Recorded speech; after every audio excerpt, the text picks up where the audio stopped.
মৃত্যুর কোনো সিরিয়াল নাই। পৃথিবীতে আসার জন্য সিরিয়াল আছে, কিন্তু যাওয়ার জন্য সিরিয়াল নাই। মাঝে মাঝে সমাজে আমরা এমনও দেখি, ছেলের লাশ বাবা কবরে শোয়ায়, কিংবা নাতির লাশ দাদা কবরে নামায়। মৃত্যু এটা বড় ভয়ঙ্কর বিষয়। মৃত্যুর মধ্যে পেইন আছে, মৃত্যুর মধ্যে যন্ত্রণা আছে।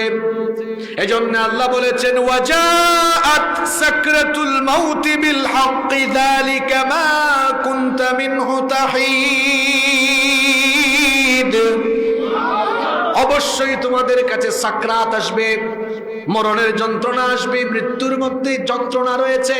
মাথা ব্যথা সহ্য করা যায়, পেটে ব্যথা সহ্য করা যায়, মেরুদণ্ডে ব্যথা সহ্য করা যায়, বিভিন্ন রোগ বালাইয়ের কষ্ট যন্ত্রণা সহ্য করা যায়। কিন্তু মরণের সময় যে সাকরাত হবে, মরণের সময় যে যন্ত্রণা হবে, এই যন্ত্রণা অসহ্য অসহনীয় হবে। এই যন্ত্রণায় কেউ বা কাতর হয়ে যাবে, এই যন্ত্রণায় কেউ বা চিৎকার চেঁচামেচি করবে, এই যন্ত্রণায় কেউ বা আবার পেরেশান হয়ে যাবে। এটা বড় ভয়ঙ্কর। মৃত্যুর মধ্যে যন্ত্রণা রয়েছে।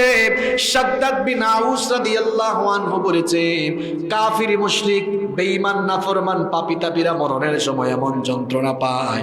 তিনি বলেছেন, যদি কোনো জীবিত মানুষকে তার মাথার উপরে করাত রেখে জীবিত মানুষকে যদি চিরে দ্বিখণ্ডিত করে ফেলা হয়, কিংবা যদি ছুরি অথবা কাঁচি দিয়ে জীবিত কোনো মানুষের শরীর থেকে চামড়াগুলো ছিলে ফেলা হয়, অথবা যদি জীবিত কোনো মানুষকে উত্তপ্ত গরম পানির পাতিলের তলায় নিক্ষেপ করা হয়, সে আর কি এমন কষ্ট পাবে? মরণের সময় মানুষের চাইতে আরো বেশি কষ্ট অনুভব করবে। মৃত্যু বড় ভয়ঙ্কর বিষয়। আনাস বিন মালিক রাদিয়াল্লাহু আনহু বলেছেন, কোন জীবন্ত মানুষকে যদি তরবারি দিয়ে কেটে 1000 পিস 1000 টুকরা করে ফেলা হয়, সে যতটা না কষ্ট পাবে, মৌতের সময় মানুষের চাইতে আরো বেশি কষ্ট পাবে। মৃত্যু যন্ত্রণা হলো মোট 3 ধরনের।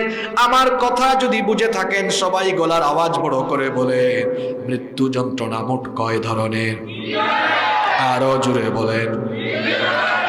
ভালো করে খেয়াল করে শোনেন। 1 নম্বর হলো পাপী তাপী জাহান্নামী গাদ্দার কাফির মুশরিক মুনাফিক বেঈমান পাপী তাপী। এদের মৃত্যু হবে অত্যন্ত কষ্টের মৃত্যু, এদের মৃত্যু হবে ভয়ানক মৃত্যু। এদের মৃত্যুর সময় যখন আসবে, মালাকুল মউত জাহান্নামের কিছু আযাবের ফেরেশতা নিয়ে আসবেন।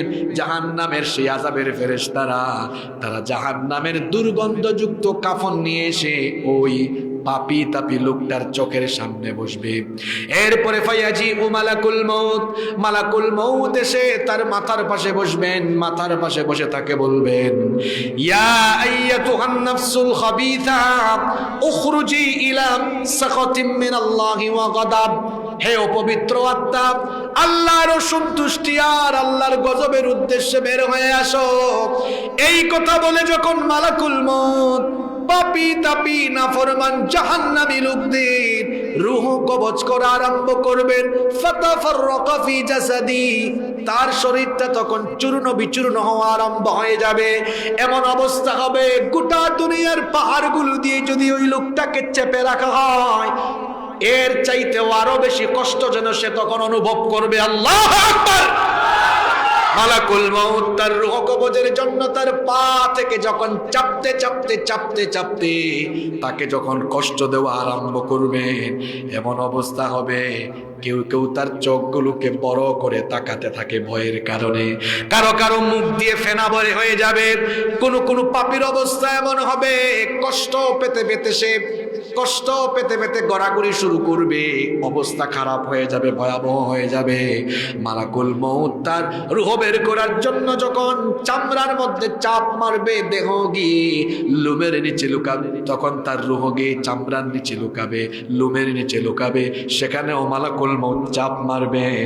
মালাকুল মউত এভাবে তাকে চাপতে চাপতে কষ্ট দিয়ে দিয়ে কষ্ট দিয়ে দিয়ে তার জানটাকে যখন একেবারে গলা পর্যন্ত নিয়ে আসবেন, আল্লাহ বলেছেন, ফালাউলা ইযা বালাগাতিল হুলকুম ওয়া আনতুম হিনাইদিন তানজুরুন।